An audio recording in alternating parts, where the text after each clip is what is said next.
ہمارے چینل میں خوش آمدید۔ تو چلیے شروع کرتے ہیں آج کی کہانی۔ میں ایک ایسی عورت ہوں جس کے نصیب میں قدرت نے ہر چیز بہت عجیب لکھی تھی، یہاں تک کہ میری تو شادی بھی بڑے عجیب حالات میں ہوئی تھی۔ لیکن اتنا ہی کافی نہیں تھا۔ شادی کے بعد میں ایک ایسے امتحان سے گزری جس نے میری روح تک کو جھنجھوڑ کے رکھ دیا تھا۔ کاش میں پیدا ہی نہ ہوئی ہوتی اور نہ مجھے وہ دن دیکھنا پڑتا۔ میں سب کچھ برداشت کر سکتی تھی، مگر جو کچھ میرے سامنے آیا تھا وہ برداشت کے قابل تھا ہی نہیں۔ میرا نام حبیبہ ہے۔ میرا تعلق ایک ایسے خاندان سے تھا جہاں لڑکیوں کا پیدا ہونا ہی ایک بہت بڑا جرم تھا۔ ایسا اس لیے نہیں تھا کہ ہمارا خاندان فرسودہ رسم و رواج کا قائل تھا یا خاندان میں کوئی بھی پڑھا لکھا انسان نہیں تھا۔ ایسی کوئی بات نہیں تھی۔ میں ایک امیر فیملی سے تعلق رکھتی تھی جہاں پر سب پڑھے لکھے اور زمانے کے ساتھ چلنے والے لوگ بستے تھے۔ خود میرے بابا اور چچا بھی تھوڑا بہت پڑھے لکھے اور 4 لوگوں میں اٹھنے بیٹھنے کی وجہ سے ان کی بڑی عزت تھی۔ میرے بھائی بھی ایسے ہی تھے، مگر اس کے باوجود میرے ابا اور تینوں چچا بیٹیوں کے سخت خلاف تھے، اور ان کی دیکھا دیکھی میرے سگے اور چچا زاد بھائی بھی بہنوں کے وجود کو پسند نہیں کرتے تھے۔ حالانکہ ابا کی ہم 2 بیٹیاں تھیں۔ بڑے دونوں چچا بھی ایک ایک بیٹی کے باپ تھے، البتہ چھوٹے دونوں چچا کے ہاں صرف بیٹے تھے۔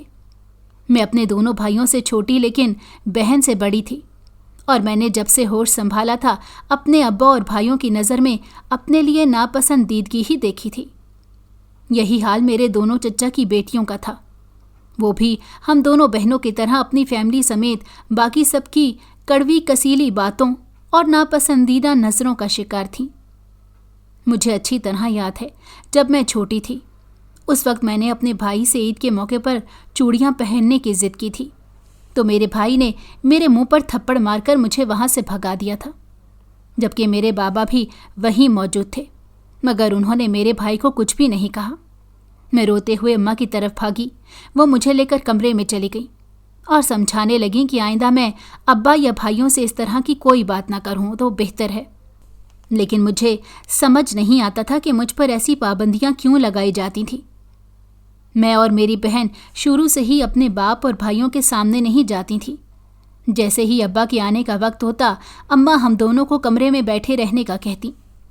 میں تو بھائی سے وہ تھپڑ کھا کر بہت زیادہ ڈر گئی تھی، اور پھر ان کی موجودگی میں کمرے سے باہر نکلنا ہی چھوڑ دیا تھا۔ مگر میری چھوٹی بہن تو ابھی بالکل ناسمجھ تھی۔ اماں ہم دونوں کو کمرے میں چھوڑ کر جاتی، مگر وہ میرے منع کرنے کے باوجود باہر چلی جاتی تھی، جس پر ابا کا موڈ خراب ہو جاتا۔ اس وجہ سے میرے بھائی ہم دونوں کو ناپسند کرتے تھے، کیونکہ انہوں نے ابا کو ہمیشہ یہی سب کرتے ہوئے دیکھا تھا۔ لیکن اتنا ہی کافی نہیں تھا۔ ہم دونوں بہنیں تو شروع سے کھانا بھی اپنے کمرے یا کچن میں بیٹھ کر کھایا کرتی تھیں۔ کھانے کی میز پر ہم دونوں کو بیٹھنے کی اجازت نہیں تھی، جبکہ میرے دونوں بھائی اماں اور ابا کے ساتھ بیٹھ کر کھانے کی میز پر کھانا کھاتے تھے۔ دونوں بھائی مجھ سے بالترتیب 9 اور 7 سال بڑے تھے، حالانکہ چھوٹے بھائی کے 7 سال بعد میں پیدا ہوئی تھی۔ اس کے باوجود گھر میں میری کوئی قدر نہیں تھی، پر بدقسمتی سے میری چھوٹی بہن تو میرے بعد ایک اور ناپسندیدہ شے کی طرح اس گھر میں آ گئی تھی۔ میں نے جب سے ہوش سنبھالا تھا گھر میں ایسا ہی ماحول دیکھا تھا۔ صرف ایک میری اماں تھی جو مجھ سے اور میری چھوٹی بہن سے پیار کرتی تھی، لیکن وہ بھی ابا اور بھائیوں کے سامنے ہم دونوں کو نظر انداز کر دیتی تھی۔ مجھے نہیں یاد پڑتا کہ کبھی عید کے موقع پر بھی ابا نے ہمارے سروں پر ہاتھ رکھ کر ہمیں دعا دی ہو۔ پتہ نہیں ہم کیوں اس گھر میں پیدا ہو گئی تھیں۔ مجھے تو یہی سمجھ نہیں آ رہا تھا کہ اگر ہماری ضرورت نہیں تھی تو اماں ابا نے ہمیں پیدا ہی کیوں کیا تھا۔ جیسے جیسے میں بڑی ہو رہی تھی ان لوگوں کا یہ رویہ مجھے اندر ہی اندر توڑتا جا رہا تھا۔ پھر مجھے پتہ چلا کہ میرے چچا کی بیٹیوں کے ساتھ بھی کچھ ایسا ہی سلوک روا رکھا جاتا تھا، تو مجھے ان سے بھی ہمدردی ہونے لگی اور وہ میرا بھی دکھ سمجھتی تھیں۔ کبھی وہ سب لوگ ہمارے گھر آتے تو ہم چاروں لڑکیاں کمرے میں ہی رہتی تھیں، باقی سب لاؤنج میں بیٹھ کر ہنستے بولتے تھے، مگر ہمیں وہاں جانے کی اجازت نہیں تھی۔ میں اس وقت 12 سال کی تھی، جبکہ میری باقی بہنیں 9، 10 اور 11 سال کی تھیں۔ ہم آپس میں یہی بات کیا کرتے تھے کہ آخر ہمارے ساتھ ایسا سلوک کیوں رکھا جاتا ہے۔ یہاں تک کہ ہمارے بھائی اسکولوں میں پڑھتے تھے مگر ہم چاروں کو کسی اسکول میں داخل نہیں کروایا گیا تھا۔ پڑھنے کا ہمیں بھی شوق تھا مگر سارے شوق کہاں سے پورے ہوتے ہیں۔ ہمارے لیے تو زندگی بس ایک قید خانہ تھی جس میں ہم چاروں صرف لڑکی ہونے کی سزا کاٹنے کے لیے پیدا ہوئے تھے۔ اتنی چھوٹی عمروں میں ہی ہمیں بڑے بڑے دوپٹے تھما دیے گئے تھے۔ ٹی وی دیکھنا یا گھر سے باہر جانا بھی ہم پر حرام تھا۔ ہماری ضرورت کی ہر چیز اماں لا کر دیا کرتی تھی۔ ہمیں تو یہ بھی پتہ نہیں تھا کہ دنیا کیسی ہے اور دنیا والوں کے ساتھ کیسے پیش آیا جاتا ہے۔ میں اماں سے ہمیشہ سوال کرتی تھی کہ کس وجہ سے بابا اور بھائی سمیت چچا بھی ہم لڑکیوں کے ساتھ ایسا رویہ رکھتے تھے، تو اماں مجھے خاموش کروا دیتی اور کہتی کہ اگر تم اسی طرح سوال جواب کرتی رہو گی تو تمہارے ابا میری تربیت پر انگلی اٹھائیں گے، کیونکہ انہیں لڑکیوں میں یہ عادتیں بالکل پسند نہیں ہیں۔ اسی لیے کبھی بھی ایسے سوال ان کے سامنے مت کرنا، اور جب صحیح وقت آئے گا تو میں خود تمہیں تمہارے ہر سوال کا جواب دے دوں گی۔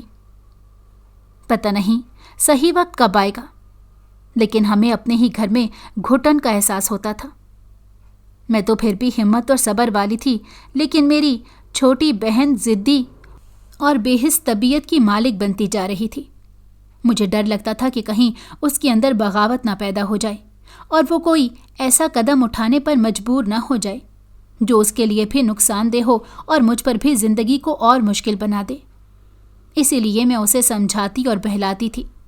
اس کے لیے تو میں موجود تھی جو قدم قدم پر اس کے ساتھ کھڑی تھی، مگر مجھے سمجھنے والا تو یہاں کوئی بھی نہیں تھا۔ میں جانتی تھی کہ اماں ہم سے پیار کرتی ہیں، لیکن پتہ نہیں وہ کیوں مجبور تھیں۔ کبھی ہمارے لیے آواز نہیں اٹھاتی تھی بلکہ ہمیشہ ہمیں نیچی آواز رکھنے کا کہتی۔ ایک مرتبہ ہم دونوں بہنیں آپس میں باتیں کرتے کرتے کسی بات پر ہنسنے لگ گئیں۔ میری چھوٹی بہن مجھے چھیڑ کر بھاگی تھی اور میں اس کے پیچھے پیچھے بھاگنے لگی تو اچانک ابا اور بڑے بھائی آ گئے۔ چھوٹی بہن ابا کے ساتھ ٹکرا گئی تھی۔ اس کے بعد تو ہم دونوں کا سانس بند ہونے لگا تھا۔ ابا نے اس قدر نفرت کے ساتھ چھوٹی کو گھورا تھا کہ ہم دونوں کی جان ہی نکل گئی تھی۔ لیکن اس سے پہلے کہ ابا ہمیں کچھ کہتے، بھائی نے آگے بڑھ کر چھوٹی کے بال پکڑ لیے اور زور سے ایک طرف دھکا دے دیا۔ وہ بیچاری زمین پر جا کر گری، اس کے بازو پر چوٹ لگی۔ میں نے فوراً جا کے اسے اٹھایا اور اسے لے کر کمرے کی طرف بڑھ گئی۔ اماں بھی وہاں کھڑی سب کچھ دیکھ رہی تھی۔ اماں تو خود بہت زیادہ ڈر جایا کرتی تھیں۔ ہمارے کمرے میں جانے کے بعد ابا تیز تیز آواز سے بول رہے تھے۔ وہ یقیناً اماں کو باتیں سنا رہے تھے کہ انہوں نے بیٹیوں کی تربیت اچھی نہیں کی جو پورے گھر میں ہلڑ بازی کرتی پھر رہی تھی۔ یہ نئی بات نہیں تھی، بچپن سے ہی ہم دونوں اماں کی ایسے ہی کلاس لگتے ہوئے دیکھ رہے تھے۔ اماں ہمیشہ کی طرح کچھ دیر بعد کمرے میں آئیں اور کمرے کا دروازہ بند کر دیا، مگر ہمیں ڈانٹنے کی بجائے صوفے پر بیٹھ کر رونے لگی۔ یہ معمول سے ہٹ کر ہوا تھا، کیونکہ جب بھی ابا ہمیں ڈانٹتے تھے تو اس کے بعد اماں بھی کمرے میں آ کر پہلے ہم دونوں کو خوب ڈانٹتی اور پھر سمجھانے لگ جاتی تھیں۔ لیکن اس دن تو الٹ ہی ہو گیا تھا۔ اماں رو رہی تھیں تو ہم بھی اماں کے پاس بیٹھ کر رونے لگے۔ سمجھ نہیں آ رہا تھا کہ آخر ابا اور بھائیوں کی اس نفرت کی وجہ کیا تھی۔ ہم نے تو کبھی بھی ان کی مرضی کے خلاف سانس تک نہیں لیا تھا۔ اپنی مرضی اور خوشی دیکھنا تو دور کی بات تھی، ہمیں تو ہمارے بنیادی حقوق سے بھی دور رکھا گیا تھا۔ اس کے باوجود ہم ان کے ایک اشارے پر جان تک دینے کو تیار تھے۔ لیکن اب تو ہم بڑے ہو چکے تھے، ہمیں بھی یہ جاننے کا حق تھا کہ ہمارے ساتھ ہمارے ہی گھر میں یہ سب کیوں کیا جاتا ہے۔ کیا ہم دونوں ابا اور اماں کی سگی اولاد نہیں تھے؟ اس وقت بھی جب اماں رو رہی تھیں تو ایسے کئی سوال ہم دونوں بہنوں کے دل و دماغ اور نگاہوں میں کسی بے لگام گھوڑے کی طرح گھوم رہے تھے، مگر ہم نے اماں سے کچھ بھی نہ پوچھا۔ وہ ہمیں سینے سے لگائے جب کچھ دیر رو کر اپنا دل اور ہلکا کر چکیں تو اٹھ کر باہر چلے گئیں، کیونکہ ابا کے کھانے کا ٹائم ہو چکا تھا۔ پہلے اماں نے ابا اور بھائیوں کو کھانا دیا، اس کے بعد ٹرے میں کھانا رکھ کر ہمارے پاس کمرے میں لے آئیں، اور باہر جانے کی بجائے اس دن اماں نے کمرے میں ہمارے ساتھ بیٹھ کر کھانا کھایا۔ ہمیں بہت اچھا لگ رہا تھا۔ پتہ نہیں کتنے سال بعد اماں ہمارے ساتھ بیٹھ کر کھا رہی تھی، ورنہ تینوں ٹائم کا کھانا وہ باہر ابا اور بھائیوں کے ساتھ میز پر کھایا کرتی تھی، جبکہ ہم دونوں بہنیں کمرے میں ہی کھانا کھاتی تھیں۔ پھر کھانا کھانے کے بعد اماں باہر چلی گئیں۔ ابا کے سونے کا وقت ہو گیا تھا۔ ہم دونوں بہنیں بھی سونے کے لیے لیٹ گئیں، مگر ہم دونوں کو ہی نیند نہیں آ رہی تھی۔ تھوڑی دیر بعد کمرے کے دروازے پر دستک ہوئی تو ہم دونوں اٹھ کر بیٹھ گئیں کہ اس وقت کون ہو سکتا ہے، کیونکہ اماں اور ابا تو جلدی سو جایا کرتے تھے اور اب تو رات کے 12 بج چکے تھے۔ جب اماں کمرے میں داخل ہوئیں تو ہم دونوں حیران ہوئے۔ وہ آ کر میرے پلنگ پر بیٹھ گئیں تو چھوٹی بھی اٹھی اور اماں کے پاس آ گئی، ان کی گود میں سر رکھ کر لیٹ گئی۔ اس رات اماں کے ہاتھوں کے لمس اور آنکھوں کے پیالوں میں ممتا کے ساتھ ساتھ بے بسی کے سائے بھی لہرا رہے تھے۔ صاف نظر آ رہا تھا کہ وہ کچھ کہنا چاہتی ہیں، اسی لیے ہم دونوں خاموش بیٹھے رہے۔ پھر اماں نے کہنا شروع کیا، جسے سن کر ہمارے رونگٹے کھڑے ہو گئے۔ یہ ہمارے پیدا ہونے سے بھی بہت سال پہلے کی بات تھی۔ میرے دادا کی ایک بیٹی اور 4 بیٹے تھے۔ بیٹی 2 بھائیوں سے چھوٹی اور 2 بھائیوں سے بڑی تھی۔ دادا نے اپنے بیٹوں کے ساتھ ساتھ اپنی بیٹی کو بھی پڑھانے کے لیے اسکول میں داخل کروایا تھا۔ وہ اپنی بیٹی کے ساتھ پیار بھی بہت کرتے تھے اور 4 بھائی بھی بہن پر جان لٹاتے تھے۔ دادا نے اپنے بچوں کی زندگی میں کبھی کسی قسم کی کوئی کمی نہیں آنے دی تھی، کیونکہ وہ شروع سے ہی صاحب حیثیت تھے۔ زمین جائیداد کے مالک ہونے کی وجہ سے ان کے گھر میں روپے پیسے کی ریل پیل تھی۔ اس لیے میری پھپھو جس چیز پر ہاتھ رکھ دیتی، میرے دادا ان کو وہ چیز لے دیتے تھے۔ ان کی ہر خواہش پوری کرتے تھے۔ بیٹوں سے بڑھ کر ان کے لیے بیٹی تھی۔ خاندان میں اس سے پہلے کوئی بھی لڑکی اسکول تک نہیں گئی تھی، لیکن میرے دادا نے اپنی بیٹی کو کبھی بیٹوں سے کمتر نہیں سمجھا، اس لیے ان کو بھی بنیادی تعلیم دلوانے کا فیصلہ کیا تھا۔ سب کچھ بہت اچھا جا رہا تھا۔ میرے ابا اور بڑے چچا میٹرک پاس کرنے کے بعد دادا کے کاروبار میں لگ گئے، کیونکہ اب دادا کی طبیعت خراب رہنے لگی تھی تو وہ کاروبار کی ذمہ داریوں کو پوری طرح سنبھال نہیں پاتے تھے۔ ابا اور چچا نے تعلیم چھوڑی اور کاروبار سنبھال لیا، لیکن میری پھپھو اور باقی دونوں چھوٹے چچا اسکول جاتے تھے۔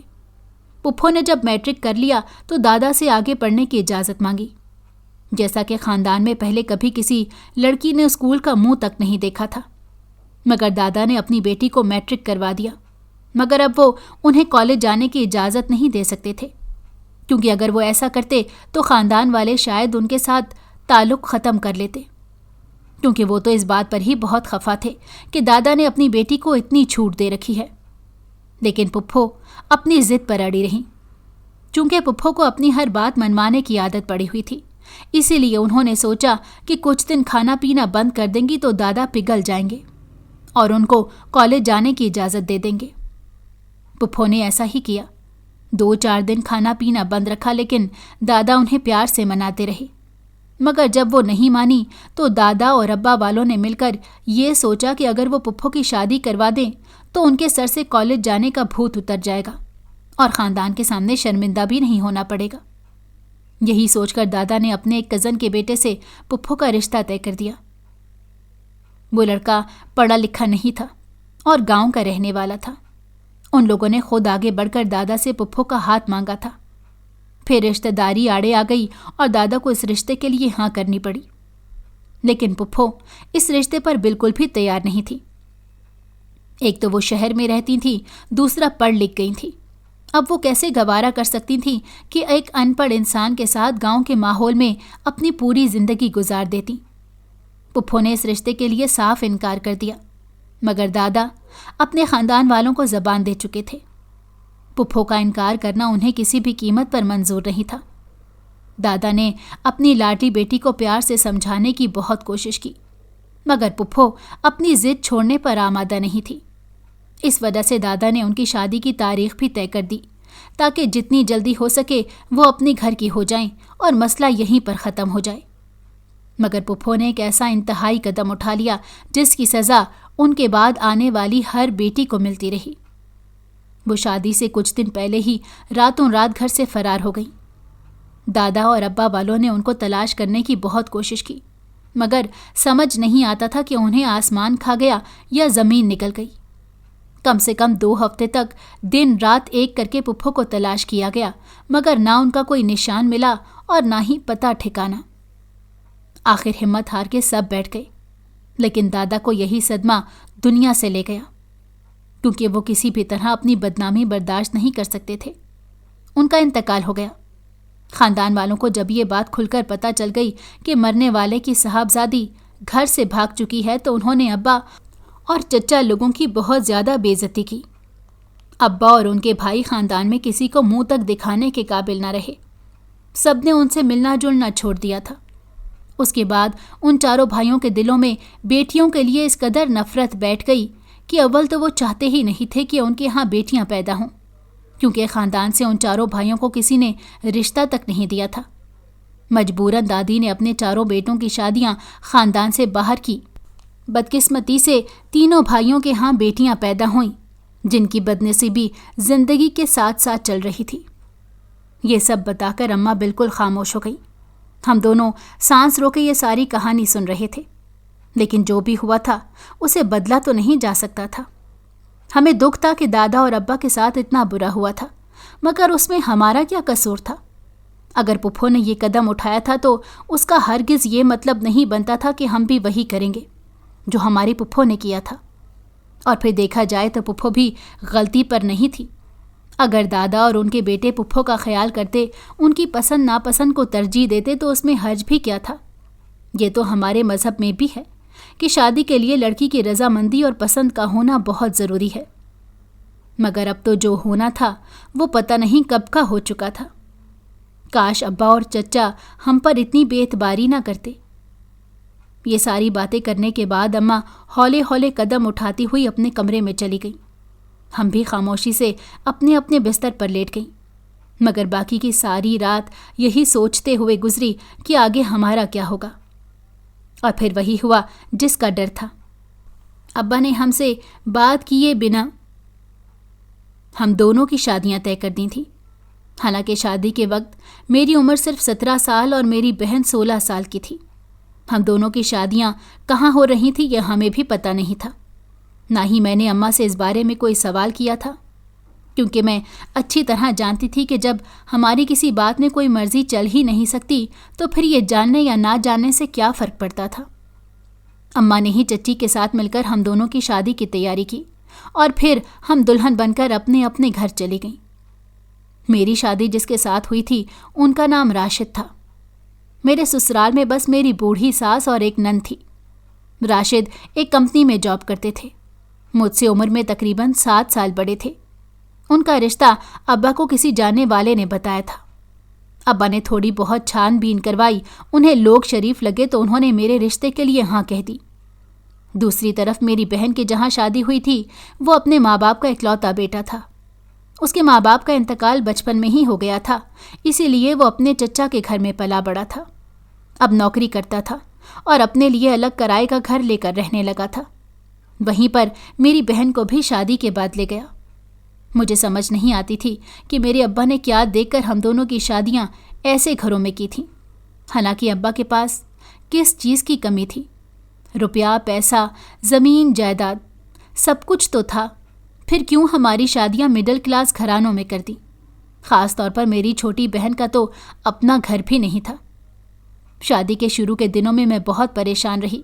یہی سوچیں ہر وقت دماغ سے چپکی رہتی تھیں کہ پتہ نہیں میری چھوٹی بہن کا کیا ہوگا، کیونکہ مجھے پورا یقین تھا کہ ابا اور میرے بھائی جائیداد میں سے ہمیں کوئی بھی حصہ نہیں دیں گے۔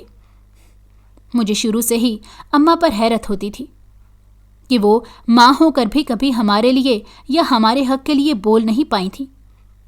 لیکن پھر جب میری اپنی شادی ہوئی اور میں ایک نازک بندھن میں بن گئی تو مجھے احساس ہوا کہ اماں کس بات سے ڈرتی تھی۔ اگر ابا میری اماں کو چھوڑ دیتے اور بیٹیوں سمیت انہیں گھر سے نکال دیتے تو وہ کیا کر لیتی؟ اب تو مجھے اپنی اماں سے بھی کوئی شکوہ نہیں رہا تھا۔ میں نے سب کچھ اللہ پر چھوڑ دیا تھا۔ شادی کے کچھ دن بعد میں نے اپنے گھر کو پوری طرح سنبھال لیا۔ میری ساس بوڑھی اور بیمار تھی۔ گھر کے کاموں کے ساتھ ساتھ مجھے ان کی بھی خدمت کرنی پڑتی تھی، لیکن میں بڑے دل سے ان کے کام کیا کرتی تھی۔ وہ بھی مجھے بہت دعائیں دیتی تھی۔ غصے کی وہ تھوڑی تیز تھی لیکن دل کی بہت اچھی تھی۔ اسی طرح ان کی بیٹی تھی، اس نے میٹرک کیا تھا، پھر ماں کی بیماری کی وجہ سے وہ آگے پڑھ نہیں سکی تھی۔ میری ساس تو اپنے دونوں بچوں کی شادیاں ایک ساتھ ہی کرنا چاہتی تھیں، مگر میری نند نے پہلے بھائی کی شادی کی ضد کی۔ تاکہ بھابھی گھر میں آ جائے تو سکون سے سسرال جا سکے گی، کیونکہ اس کی منگنی تو راشد کے چچا زاد بھائی کے ساتھ بچپن سے ہی طے تھی۔ میری شادی کے 6 مہینے بعد جب میری ساس کا انتقال ہو گیا تو جوان نند کی ذمہ داری مجھ پر آ گئی۔ پتہ نہیں کیوں، لیکن مجھے بہت ڈر لگتا تھا کہ اگر میں اپنی کسی ذمہ داری کو پوری طرح نبھا نہ سکی تو پتہ نہیں کیا ہوگا۔ الٹی الٹی سوچیں میرے دماغ میں آتی تھی۔ ایسا شاید اس لیے تھا کیونکہ ابا نے کبھی ہمیں گھر سے تو باہر نکلنے نہیں دیا تھا۔ یہی وجہ تھی کہ میرے اندر خود اعتمادی بہت کم تھی۔ میں کسی سے بات کرتے ہوئے گھبرا جاتی تھی۔ لیکن راشد تو میرے میکے کی حقیقت سے واقف نہیں تھے اور نہ ہی میں انہیں کچھ بتانا چاہتی تھی۔ اس وجہ سے وہ جب بھی جہاں بھی مجھے لے کر جاتے میں ان کے ساتھ چلی جاتی اور پوری کوشش کرتی کہ ان کی امیدوں پر پورا اتروں۔ گھر کی چیزوں سے لے کر اپنی ضرورت کی ہر چیز کے لیے راشد مجھے بازار اپنے ساتھ لے کر جاتے تھے۔ پہلے پہل تو میں بہت ڈرتی تھی، مجھے ہجوم سے خوف آتا تھا، مگر پھر میں نے جلدی اپنے آپ کو سنبھال لیا، کیونکہ مجھے بہت کچھ سنبھالنا تھا۔ میں اپنی بہن کو بھی بہت سمجھاتی رہتی تھی، لیکن وہ مجھ سے زیادہ ساری چیزوں کو ایڈاپٹ کرنے میں تیز نکلی۔ ہم دونوں بہنیں اکیلی میکے تو نہیں جاتی تھیں، لیکن ایک دوسرے کے پاس ضرور آیا جایا کرتی تھیں۔ اگر کبھی میکے جانا بھی پڑتا تو ہمارے شوہر ہمارے ساتھ ہوتے تھے، جس کی وجہ سے ابا اور ہمارے بھائی بہت اچھے طریقے سے ہمارا استقبال کرتے۔ مجھے تو یقین ہی نہیں آتا تھا کہ یہ وہی گھر ہے جہاں سب کے ساتھ بیٹھ کر ہم نے کبھی کھانا نہیں کھایا تھا، اور اب ہمارے لیے طرح طرح کے کھانوں کا اہتمام ہوتا تھا۔ اماں بہت خوش ہو جاتی تھیں۔ پھر میں نے اور راشد نے میری نند کی شادی کی تاریخ طے کر دی۔ انہی دنوں میں میرے چچا کی بیٹیوں کی بھی شادیاں تھیں۔ میں جانتی تھی کہ انہیں بھی ایسے ہی کسی بھی کھونٹے سے باندھ دیا جائے گا۔ میں اور میری بہن ان کی شادیوں میں شریک ہوئے تھے، اور اس کے بعد میں نے اپنی نند کی رخصتی کر دی۔ اب میں اپنے گھر بار کی اکیلی مالک تھی۔ مجھے یہ زندگی بہت اچھی لگتی تھی، کیونکہ میں اپنی مرضی سے جی رہی تھی۔ ہم دونوں بہنوں کی شادی کو جب 1 سال مکمل ہوا تو اللہ نے مجھے تو اولاد سے نہیں نوازا تھا، مگر میری بہن کے ہاں ایک بیٹی نے جنم لیا۔ ہم دونوں بہنیں بہت خوش تھیں۔ میں اپنی بھانجی کو دیکھنے اپنے شوہر کے ساتھ ان کے گھر گئی تھی۔ اس کے لیے میں نے کپڑے خریدے اور بھی پتہ نہیں کیا کیا چیزیں میں اس کے لیے لے کر گئی تھی۔ میں نہیں چاہتی تھی کہ جو سلوک ہمارے گھر میں بیٹیوں کے ساتھ ہوا تھا وہ کسی بھی بیٹی کے ساتھ ہو۔ اسی لیے دنیا میں آتے ہی اسے اس احساس سے سرشار کرنا چاہتی تھی کہ وہ ہمارے لیے بہت اہم ہے، جبکہ وہ تو ابھی ان تمام احساسات سے بالکل آری تھی۔ میری بہن اور بہنوئی بھی بہت خوش تھے۔ مجھے تو یہ ڈر تھا کہ بچی کی پیدائش پر میری بہن ڈپریشن کا شکار نہ ہو جائے، مگر یہ سن کر مجھے خوشی ہوئی جب میری بہن نے کہا کہ وہ کبھی بھی اپنی بیٹی کو ویسی زندگی نہیں گزارنے دے گی جیسی ہم دونوں بہنوں نے گزاری تھی۔ اسی سوچ کے ساتھ میری بہن نے اس کی پرورش کرنا شروع کر دی۔ بھانجی کی پیدائش کے بعد میں ہفتے میں 2-3 چکر اس کے گھر لگاتی تھی۔ راشد مجھے لے کر جایا کرتے تھے، کیونکہ وہ اچھی طرح جانتے تھے کہ میں اپنی بھانجی سے بے حد محبت کرتی ہوں، اور پھر میرے ہاں کوئی اولاد بھی نہیں تھی۔ اس وجہ سے راشد میرا زیادہ خیال رکھتے تھے تاکہ مجھے اولاد کی کمی محسوس نہ ہو، مگر کمی تو محسوس واقعی ہوتی تھی، کیونکہ میری بھانجی سے بے شک مجھے کتنا ہی پیار تھا، لیکن حقیقت تو یہی تھی کہ وہ میری اولاد تو نہیں تھی، اور پھر وہ میرے ساتھ بھی تو نہیں رہتی تھی۔ میں جب بھی اسے مل کر آتی تو پھر اگلا چکر لگنے تک اس کی یادوں میں کھوئی رہتی تھی۔ میرا دل چاہتا تھا کہ میں اڑ کر اس کے پاس چلی جاؤں، اسے دیکھوں اور سینے سے لگاؤں۔ ایسا کرنے سے مجھے سکون ملتا تھا۔ اس کا نام میں نے ہی ایمان رکھا تھا، کیونکہ میں اور میری بہن یہ فیصلہ کر چکے تھے کہ ہم دونوں مل کر دنیا کے سامنے ایمان کو ایک مثال بنائیں گے، تاکہ کوئی بھی اپنی بیٹیوں کے ساتھ وہ سلوک نہ کر سکے جو ہمارے ساتھ ہوا تھا۔ ایمان کی پیدائش پر ہمارے ابا اور بھائیوں میں سے کوئی بھی نہیں آیا تھا، نہ ہی بھائیوں نے اپنی بیویوں کو آنے دیا تھا۔ صرف اماں تھیں جو اپنی نواسی کو دیکھنے بیٹی کے گھر گئی تھیں۔ بھائیوں کی شادیوں کو بھی کچھ عرصہ گزر گیا تھا، لیکن دونوں کے گھر میں بیٹے ہی آئے تھے، اسی لیے ان کا غرور ابھی تک باقی تھا۔ ایمان کی پہلی سالگرہ ہم نے بڑی دھوم دھام سے منائی تھی۔ میری بہن کے حالات میری طرح زیادہ اچھے تو نہیں تھے، مگر وہ دونوں میاں بیوی ایک دوسرے کے ساتھ بہت خوش تھے، اور یہی سب سے بڑی بات ہوتی ہے۔ کیونکہ میں نے اپنے گھر میں بے پناہ دولت کے ہوتے ہوئے بھی رشتوں کی ناقدری دیکھی تھی۔ ابا نے کبھی میری ماں کو کوئی اہمیت نہیں دی تھی۔ اس کے برعکس ہم دونوں کے شوہر بہت اچھے تھے۔ اور پھر جب 5 سال گزرنے کے بعد بھی میرے ہاں اولاد نہ ہوئی تو اس کے باوجود راشد نے کبھی ماتھے پر بل نہیں ڈالا تھا۔ میں تو ڈرتی تھی کہ کہیں وہ اپنی بہن کی باتوں میں آ کر دوسری شادی نہ کر لیں، مگر وہ دوسری شادی کے لیے تیار نہیں ہوتے تھے۔ ایمان بھی 4 سال کی ہو گئی تھی۔ میری بہن نے اسے میرے کہنے پر ایک اچھے اسکول میں داخل کروایا تھا، کیونکہ میں بھی ایمان کے لیے ہر مہینے کچھ پیسے اپنی بہن کو بھیجا کرتی تھی تاکہ ایمان ایک اچھی زندگی گزار سکے۔ ایمان کے بعد میری بہن کے یہاں بھی کوئی اور بچہ نہیں ہوا تھا۔ اب ایمان چھٹی والے دن میرے پاس میرے گھر آ جاتی تھی۔ کبھی اس کے والد اسے یہاں پر چھوڑ جاتے تھے اور کبھی راشد اسے لے جا کر لے آیا کرتے تھے۔ وہ جب بھی آتی میرے گھر میں رونق لگ جاتی تھی۔ میں اس کے لیے ڈھیر ساری چیزیں لے کر رکھا کرتی اور اس کی پسند کے کھانے بناتی تھی۔ وہ بھی بڑے لاڈ اور پیار سے اپنی چھوٹی چھوٹی فرمائشیں ہم دونوں سے کرتی تھی۔ راشد بھی اس کے آنے پر بہت خوش ہوتے تھے۔ اس کے جانے کے بعد تو مجھے بچے نہ ہونے کا احساس شدت سے ہونے لگا تھا، کیونکہ وہ جب بھی میرے پاس رہ کر جاتی تو اس کے بعد پورا گھر ویران ہو جاتا تھا۔ میرا دل چاہتا کہ میں اس کے پاس چلی جاؤں یا اسے اپنے ہی پاس رکھ لوں، مگر میں ایسا کچھ نہیں کر سکتی تھی۔ اسی طرح کچھ سال اور گزر گئے۔ ایمان 10 سال کی ہو گئی، لیکن اچانک ایک حادثے میں میری بہن اور بہنوئی کا انتقال ہو گیا۔ یہ اتنی بڑی قیامت تھی جو نہ صرف ایمان پر بلکہ مجھ پر بھی ٹوٹی تھی۔ میری بہن کی جدائی نے اماں کو بھی بہت بڑا صدمہ دیا تھا، اور بہن کی میت پر میں نے پہلی مرتبہ اپنے ابا کی آنکھوں میں آنسو دیکھے تھے۔ میرے 4 بھائیوں نے بھی جنازے میں شرکت کی تھی۔ اب ان میں وہ بھی پہلے والی بات نہیں رہی تھی، کیونکہ دونوں بڑے بھائیوں کو اللہ نے ایک ایک بیٹی دے دی تھی۔ انہیں اب احساس ہوا تھا کہ بیٹیاں کتنی پیاری ہوتی ہیں۔ بہنوں کے ساتھ تو انہوں نے ساری زندگی برا سلوک رکھا، مگر بیٹیوں کے آنے کے بعد ان کے دل نرم پڑ گئے۔ مگر اب کیا فائدہ، جب میری بہن باپ اور بھائی کی محبتوں کے لیے ترستی ہوئی دنیا سے چلی گئی۔ میری بہن اور بہنوئی کے فوت ہو جانے کے بعد ایمان کو میں اپنے پاس لے آئی، کیونکہ اب میرے سوا اس کا دنیا میں اور کوئی نہیں تھا۔ شروع میں تو وہ بہت روتی تھی، مگر پھر کچھ سنبھل گئی تھی۔ اسے میں نے گھر کے قریب ہی ایک اسکول میں داخل کروا دی اور میں اس کا بہت زیادہ خیال رکھتی تھی تاکہ اسے ماں کی کمی محسوس نہ ہو۔ میری بہن کے 40ویں کے بعد ابا اور میرے بھائی میرے گھر آئے تھے۔ پہلی مرتبہ انہوں نے میرے گھر میں قدم رکھا تھا۔ وہ مجھ سے معافی مانگنے آئے تھے۔ میں نے بڑے آرام سے انہیں معاف کر دیا، کیونکہ معافی کے بعد بھی میرے دل میں ان کے لیے کوئی جذبات یا گنجائش پیدا نہیں ہو سکتی تھی، اور یہ بات تو میں اچھی طرح جانتی تھی کہ ایسا ہی ہوگا۔ مگر ہمیشہ کی طرح میں نے اپنے بھائی اور ابا کا مان رکھ لیا تھا، مگر میں اب بھی اکیلی ان کے گھر نہیں جاتی تھی۔ راشد کے ساتھ جب بھی جاتی تو ابا اور بھائی مجھے روکتے تھے، مگر میں نہیں رکتی تھی۔ اب تو وہ ایمان سے بھی بہت پیار کرتے تھے۔ ایمان کو میرے پاس رہتے ہوئے 3 مہینے ہو گئے تھے، جب اچانک ایک دن اس کے پیٹ میں شدید درد ہوا۔ اس کا پیٹ بھی کچھ پھولا ہوا لگ رہا تھا۔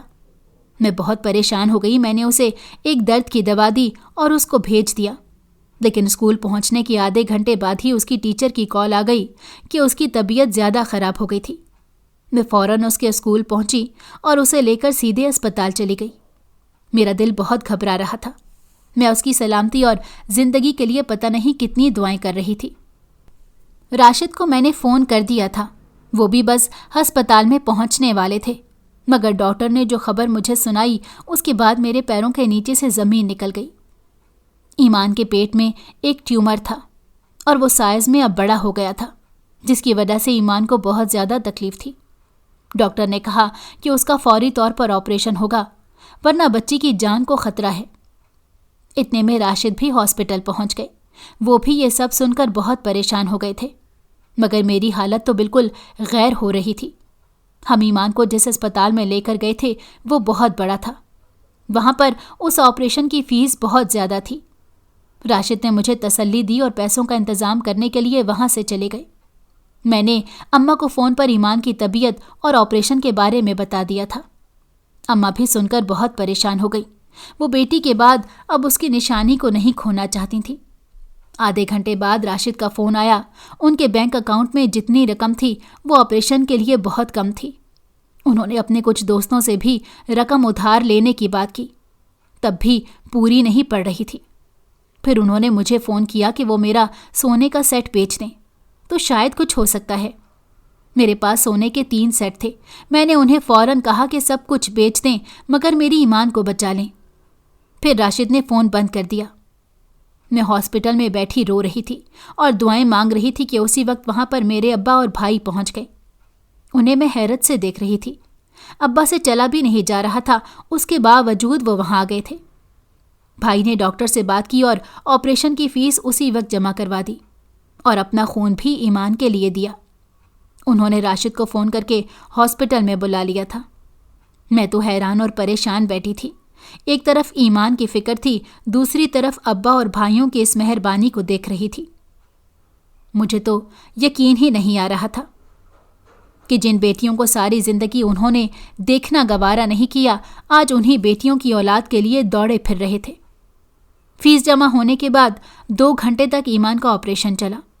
کیونکہ اس کی ایج بہت کم تھی، اس وجہ سے آپریشن کچھ پیچیدہ تھا، مگر جب ڈاکٹر نے آپریشن کامیاب ہونے کی خبر ہمیں سنائی تو میری جان میں جان آ گئی۔ میں بے اختیار ابا کے سینے سے لگ گئی۔ ہم دونوں باپ بیٹی بہت رو رہے تھے۔ بھائی نے آگے بڑھ کر میرے سر پر ہاتھ رکھا۔ اس دن مجھے محسوس ہو رہا تھا کہ باپ اور بھائی کا رشتہ کتنا انمول ہے۔ اب میرے دل میں کوئی ملال نہیں تھا کہ میرے باپ اور بھائیوں نے ہم دونوں بہنوں کے ساتھ جو کیا تھا، ایمان سے ان کی محبت اور شفقت دے کر میں وہ سب کچھ بھول گئی تھی۔ 4 دن ایمان اسپتال میں رہنے کے بعد میرے ساتھ جب گھر گئی تو وہاں میرے سب گھر والے موجود تھے۔ ابا نے میری چھوٹی بہن کا حصہ ایمان کے نام کر دیا تھا اور مجھے بھی میرا حصہ دے دیا، اور اس بات کے 1.5 سال بعد اللہ نے مجھے بیٹا عطا کیا تھا۔ لیکن ایمان کی جو اہمیت تھی وہ اپنی جگہ برقرار رہی۔ اپنے بچوں کو ایک اچھی زندگی دینے کا عزم بھی میرے اندر پختہ ہو چکا تھا۔ اگر آپ کو ہماری کہانی پسند آئی ہو تو ہمارے چینل کو لائک کریں اور سبسکرائب کر دیں۔ بیل نوٹیفیکیشن کو بھی آن کر دیں تاکہ ہماری آنے والی ہر مزیدار کہانی آپ کو وقت پر ملتی رہے۔